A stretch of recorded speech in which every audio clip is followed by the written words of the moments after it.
Hello students, we have completed with our HPLC.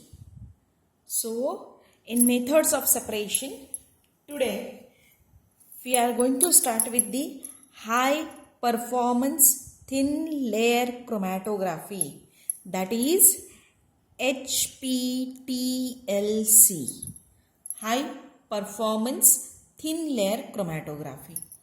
So you are well aware with the chromatographic methods because you have studied the planar chromatographic method in your SYBSc, that is you have studied paper chromatography and thin layer chromatography. Just now in previous few lectures we have discussed about the HPLC, that is high performance liquid chromatography. Now we are going to study this HPTLC. So this HPTLC is similar to that of TLC, but we can say that high performance TLC, that means whatever the performance given in the TLC is much more improved over here. So it's a high performance thin layer chromatography.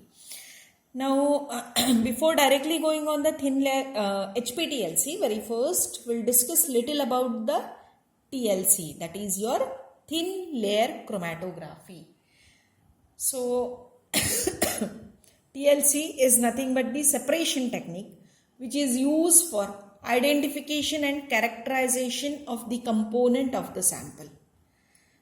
For quantitative determination, separated component is removed from the thin layer of solid adsorbent and dissolved in a suitable solvent, and then further analysis is carried out.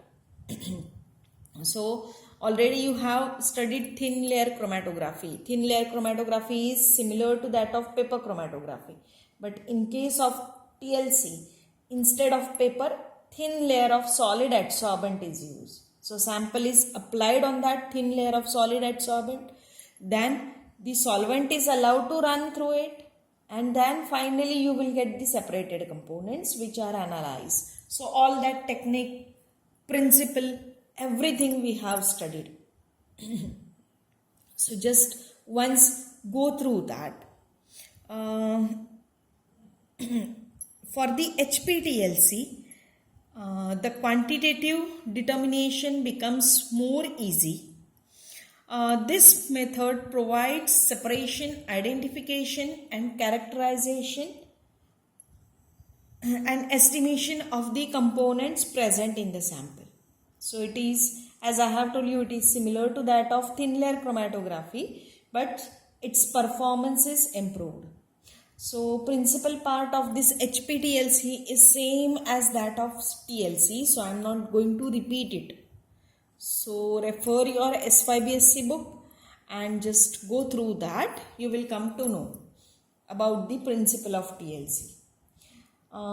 In case of classification of chromatographic methods, we have discussed that thin layer chromatography is a type of liquid-liquid chromatography. So this high performance thin layer chromatography, that is HPTLC, is also a liquid-liquid chromatography. So thin layer of or thin film of liquid is supported on an inert solid support, and the another liquid will pass over or move over the thin layer of liquid. Hence the separation is based on the partition, or you can say that distribution of component between these two liquid phases. So this is about the principle. Now directly we'll come towards the techniques or experimental techniques in HPTLC. So like thin layer chromatography, in HPTLC especially we are going to study about the stationary phase, then we'll discuss about the mobile phase, sample application, development, and finally the detection of components. So one by one we'll discuss this all. Very first we'll start with the stationary phase. Stationary phase. So stationary phase in HPTLC is impregnated on an inert support. Now very first we'll discuss about this inert support. So for the inert support, the different material is used. You can use glass plates, you can use plastic plates, you can use metal plates, you can use even foils, metal foils, especially aluminum foil is preferred. So whenever you are going to use the glass support, it gives a smooth and superior flat surface. Glass, as we know, glass does not react with any chemical. So therefore, it is considered to be a very best solid support, which is used in case of this HPTLC. But there are some limitations of the glass. Very first limitation is glass is heavy, it is fragile as well as costly. We are not able to cut the glass easily. We are not able to roll the glass. So these are some limitations of the you can say that of the glass. But then too, the glass is preferred as an inert solid support because it gives you a inert support, because as well as smooth and superior surface, because glass is chemically inert. So it will not react easily with your solvent, or it will not react easily with your stationary phase, or you can say that thin layer of solid adsorbent. Now, as we have discussed the limitations of the glass, so along with this glass, the plastic plates are also preferred. So why plastic plates are preferred, that I'll tell you first. Plastic plates are unbreakable. They have less weight. They can be rolled, can be cut into any suitable size as per your requirement. So therefore, plastic plates are preferred more. Again, I'll tell you, plastic plates are unbreakable. They have less weight. They can be rolled. They can be cut easily into required shapes. But again, plastic plates have some limitations, that generally they are affected by the temperature. So whenever you are going to use the higher temperature, like more than 100 degree or more than 120 degrees Celsius, then you are not able to use these plastic plates. Now, this is a limitation of plastic. As well as whenever you are going to use the organic solvent, suppose your plastic means, suppose you are going to use the acrylic plate, then suppose your organic solvent is acetone, then it may get affected. So these are two limitations of the plastic plates, that it is affected by the temperature as well as some chemicals. So instead of plastic, the metal plates, or you can say that aluminum plates are preferred. Not a plate, but you can say that aluminum sheets or foils are used. So these aluminum sheets or foils provides very nice inert support. They are unbreakable like plastic. They have less weight. They can be rolled, can be cut easily into any shape and sizes. So whatever the, you can say that plus point of plastic plates are there, same are there for the aluminum plates. Okay. But there is one limitation for the plastic plate, that we are not able to use the plastic plates at high temperature. But this limitation is also overcome in case of aluminum plates or aluminum foils, because they can withstand at high temperature. But whenever you are going to use these solvents like acid or bases, or especially when you are going to use the ammonia, at that time you are not able to use these aluminum plates, because these aluminum plates get affected by these acids or bases. So this is a limitation for aluminum plate. Okay, so this is all about with the inert solid support which is used in HPTLC. Now we'll discuss about the solid adsorbents which are used to prepare the thin layer of solid material. So different types of solid adsorbents are used. In most cases, the solid adsorbent used are the high purity silica, microcrystalline cellulose, aluminum oxide, polyamide, or chemically modified silica gel, etc. are used. But in most cases, silica is preferred. Even sometimes along with this silica, the binder like starch is also added so that it will gives you a very nice uniform plate. Now how the plates are prepared, that we'll discuss. So as I have told you that different types of solid adsorbent are used. So in most cases, these solid adsorbent are dissolved in a suitable solvent and a slurry is prepared. Then this slurry is transferred on a plate in the form of uniform layer with the help of spreader. And then plate is dried by using the current of warm air, or even you can dry the plate in oven at 110 degrees Celsius for 30 minutes to 1 hour. So in this way you can prepare a plate.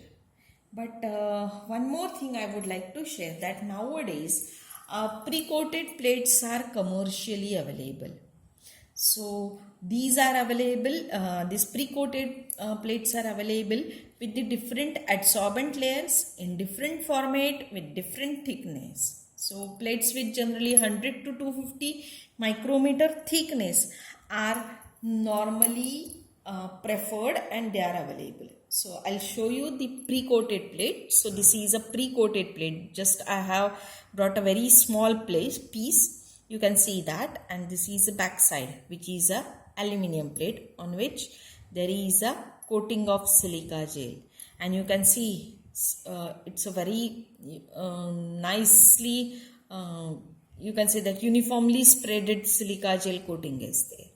Okay, so such pre-coated plates are preferred nowadays more in case of high performance thin layer chromatography. Now why such pre-coated plates are preferred, that I'll tell you that because generally whenever we are going to prepare the plate, at that time sometimes it may happens that the uniform layer may not be there. So in pre-coated plates, such a uniform, you can say that layer is there, and therefore the pre-coated plates are preferred. So this is all about the stationary phase which is used in case of HPTLC. Now next we are going to discuss about the mobile phase, or you can say that the solvent used. So as this is a high performance thin layer chromatography, so always whenever you are going to use the mobile phase, for that high purity solvents are preferred. And that means it should be free from impurity. So mobile phase is chosen according to the nature of solute and the adsorbent layer used. Generally, you can use a single mobile phase, that is a single solvent you can use, or if suppose you need a mixture of solvent, then also you can prefer that. When mixture of solvent is preferred, at that time you will get more and more better efficiency of this separation. So therefore the mobile phase are mixed in a mixing chamber and then they are used as a solvent. So total volume required as a mobile phase is near about 10 to 15 ml. So such a small volume is required. You can generally preferred solvents are organic solvent like acetone, methanol, ethanol, petroleum ether, or mixture of this is preferred. So depending on the origin of sample, which type of analysis is required, everything is taken under consideration, and then the mobile phase is decided. So this is all about the mobile phase. Next we are going to discuss about the sample application.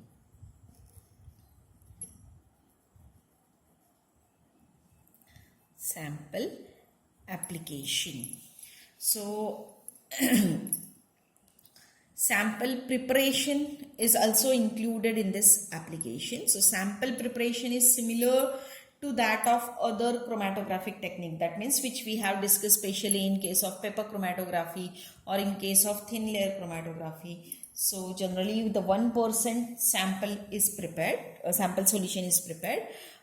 Generally for a quick use, the sample is dissolved in a suitable organic volatile solvent, and then generally it is dissolved in a non-polar volatile solvent. Once sample is prepared, then immediately it is subjected for the separation. Usually in this method a very small amount of sample is used. So generally sample used is 1 to 10 microliter. 1 to 10 microliter sample is used for the analysis. The sample is applied to the plate by using capillary, which is a very simple method. So very small spot is applied. Nowadays automatic application devices are available, so they are also used. Especially automatic application devices are used because this is a high performance thin layer chromatography, and if the sample, you can say that applied spot is very small, then it gives you very you can say that better result.